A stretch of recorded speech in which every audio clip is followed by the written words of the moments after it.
Hello students, welcome back to our channel. Exam शुरू हो गए हैं।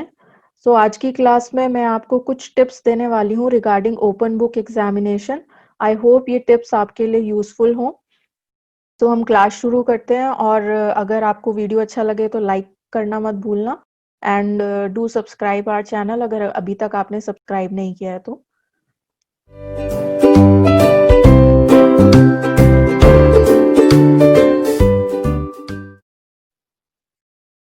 आज की क्लास में मैं आपको टोटल 10 टिप्स देने वाली हूँ फॉर ओपन बुक एग्जामिनेशन। तो शुरू करते हैं। First tip for all my students will be prepare notes. अब ये नोट्स आपको ऑब्वियसली एग्जाम से पहले प्रिपेयर करने हैं।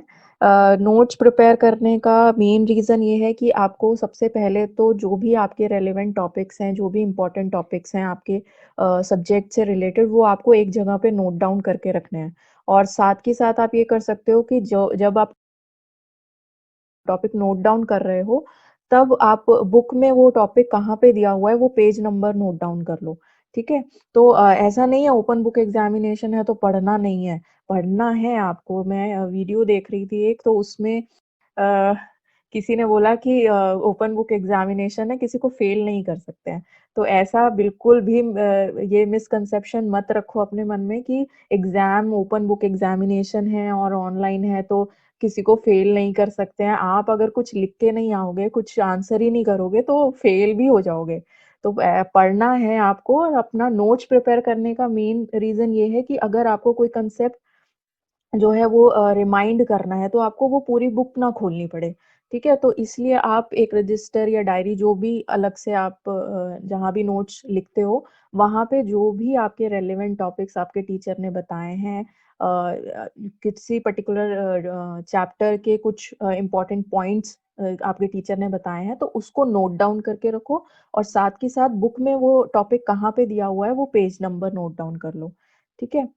Next tip will be check your internet connectivity. अब क्योंकि ऑनलाइन है एग्ज़ाम, तो इंटरनेट कनेक्शन तो आपको चाहिए। तो इस केस में अगर आप वाईफ़ाई यूज़ कर रहे हो, तो वाईफ़ाई में आई थिंक इतना ज़्यादा इंटरनेट प्रॉब्लम नहीं होता है। लेकिन अगर आप मोबाइल डेटा यूज़ कर रहे हो, तो उस केस में मेरा सजेशन यही रहेगा कि आप एग्ज़ाम वाले दिन किसी और काम के लिए, किसी और गूगल सर्च के लिए आप अपना जो भी आपका मोबाइल डेटा है उसको ज़्यादा कंज़्यूम मत करो। एग्ज़ाम के लिए आपको 2 पॉइंट पे इंटरनेट का यूज़ करना होगा। एक फर्स्ट पॉइंट जहाँ पे आपको क्वेश्चन पेपर डाउनलोड करना है, मतलब पोर्टल पे, जो ऑनलाइन एग्ज़ाम का पोर्टल है, उस पे लॉगिन करके क्वेश्चन पेपर डाउनलोड करना है। और फिर जब आपको आंसर्स अपलोड करने हैं, बीच में जब आप आंसर्स लिख रहे हो, उस टाइम पे आपको इंटरनेट कनेक्शन की ज़रूरत नहीं है।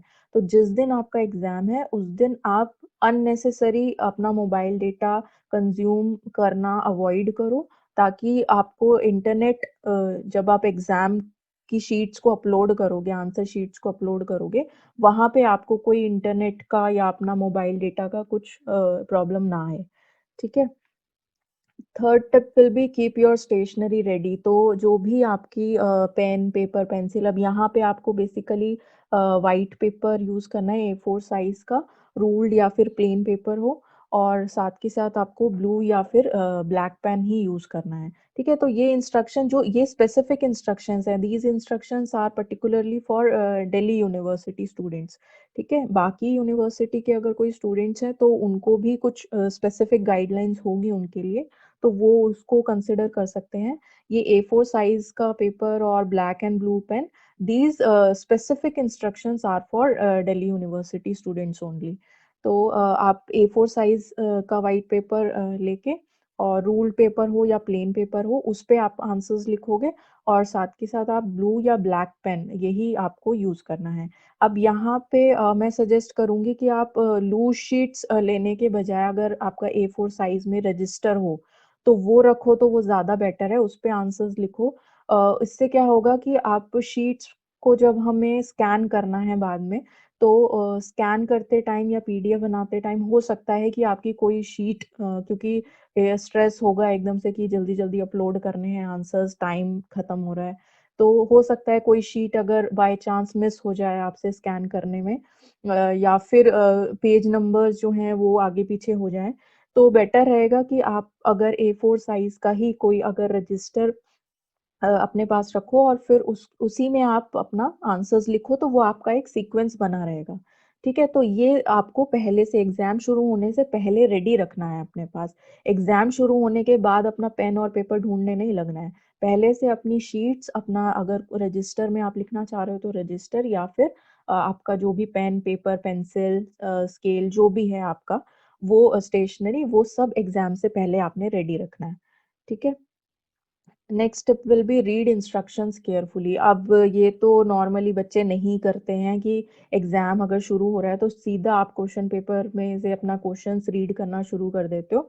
लेकिन जो भी इंस्ट्रक्शंस लिखी हुई हैं क्वेश्चन पेपर पे या उससे पहले जो आपको इंस्ट्रक्शंस दी गई हैं, ठीक है, मेल के थ्रू या पोर्टल में लिखी हुई हैं इंस्ट्रक्शंस, आपको वो बहुत केयरफुली पहले पूरा रीड करना है और उसी के बाद अपना क्वेश्चंस जो है क्वेश्चन पेपर रीड करना शुरू करना है।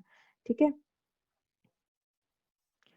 So next step will be right exam details on the first sheet. अब आप जैसे आंसर्स लिख रहे हो तो आंसर्स के लिए जो फर्स्ट शीट रहेगी, आप शीट अगर शीट पे लिख रहे हो या अगर आप रजिस्टर में लिख रहे हो, ध्यान रखना है A4 साइज में ही होना चाहिए।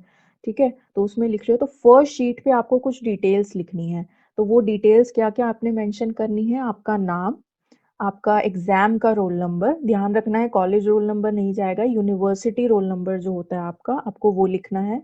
फिर आपका कोर्स कौन-सा है, बीकॉम, बीए, बीएससी जो भी आपका कोर्स है, वो आपने मेंशन करना है, साथ के साथ अपना सेमेस्टर मेंशन करना है।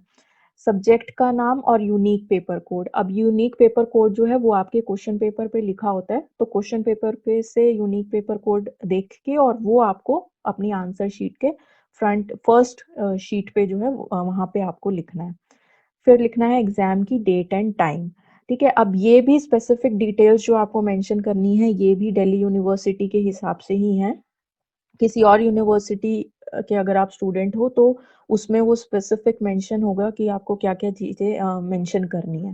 तो यहाँ पे आपको ध्यान रखना है कि स्टूडेंट का आप अपना नाम लिखोगे, एग्ज़ामिनेशन रोल नंबर, आपका कोर्स कौन-सा है, सेमेस्टर, सब्जेक्ट का नाम और unique paper code. Unique paper code जब आप क्वेश्चन पेपर डाउनलोड करोगे तो वहाँ पे आपको मिल जाएगा। ठीक है? और एग्ज़ाम की डेट एंड टाइम, ये चीज़ें आपको फर्स्ट शीट पे मेंशन करनी है।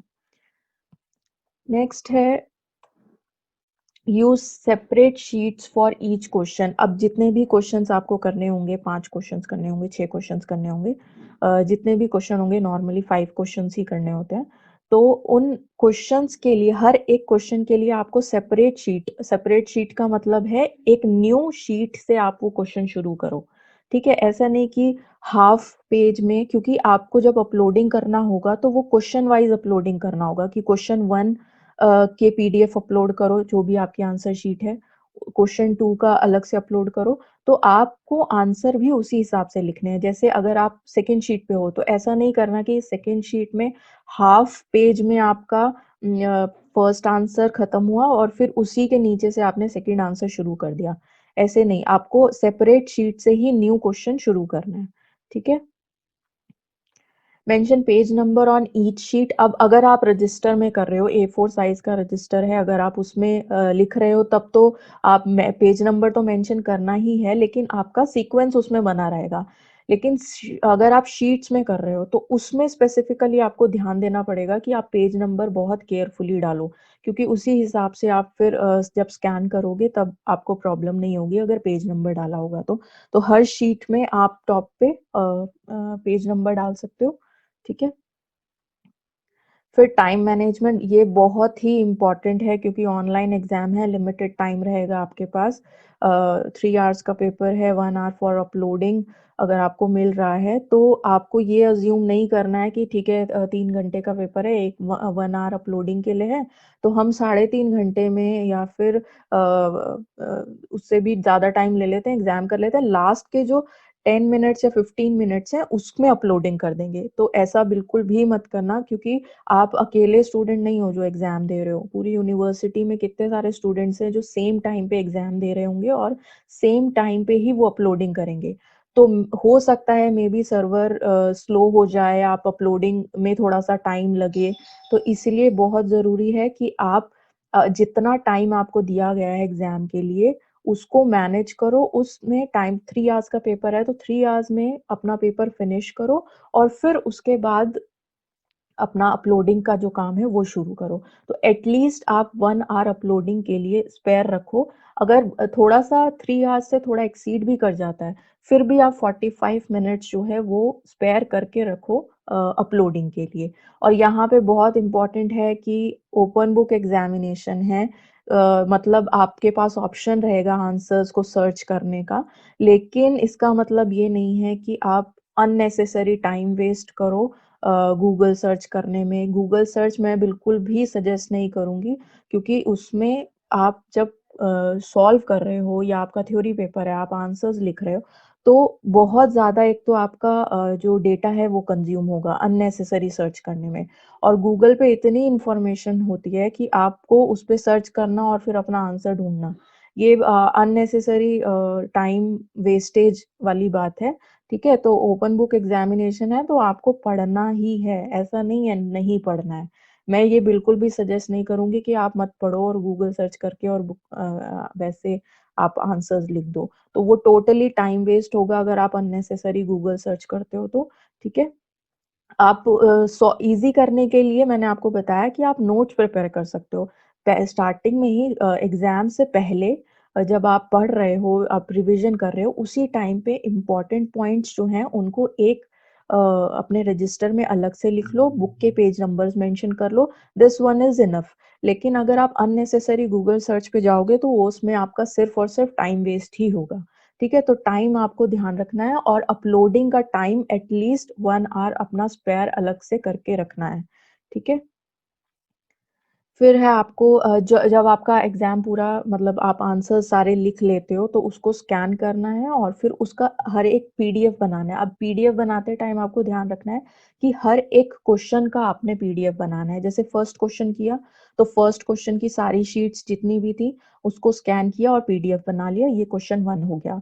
फिर सेकंड क्वेश्चन किया उसको सॉल्व किया या थ्योरी क्वेश्चन है तो उसका आंसर लिखा और स्कैन किया और उसका पीडीएफ बना लिया। तो बेटर ये रहेगा कि आप एंड में पीडीएफ सारी एक साथ ना बनाओ क्योंकि उसमें थोड़ा और ज़्यादा टाइम लग सकता है। आप जैसे ही आपके क्वेश्चन होते जाते हैं, उसी टाइम पे आप पीडीएफ स्कैन करके पीडीएफ बना लो। जैसे फर्स्ट क्वेश्चन कंप्लीट किया, तो उसी टाइम आपने कंप्लीट करते ही फर्स्ट क्वेश्चन का स्कैन करके और उसका पीडीएफ बना लिया। ठीक है? और उसको सेव करके रख लिया। और फिर सेकंड क्वेश्चन किया तो सेकंड क्वेश्चन जैसे ही खत्म हुआ उसका स्कैन करके और पीडीएफ बना लिया। अब स्कैन करते टाइम भी आप ध्यान रखना, ऐप्स बहुत सारी हैं, आप ऑब्वियसली आप सबको पता ही होगा। तो जो भी आप ऐप यूज़ कर रहे हो तो नॉर्मली क्या होता है जब हम स्कैन करते हैं तो वो ऑटो क्रॉप का ऑप्शन आ जाता है। तो कभी-कभी ऑटो क्रॉप में क्या होता है कि हम हमारा जो हमने लिखा हुआ है वो भी क्रॉप हो जाता है। तो बहुत ध्यान से आपको स्कैन करना है और उसको पीडीएफ में कन्वर्ट करना है और हर एक क्वेश्चन का अलग पीडीएफ बनाना है। ठीक है? And last tip from my side will be carefully upload answer sheets.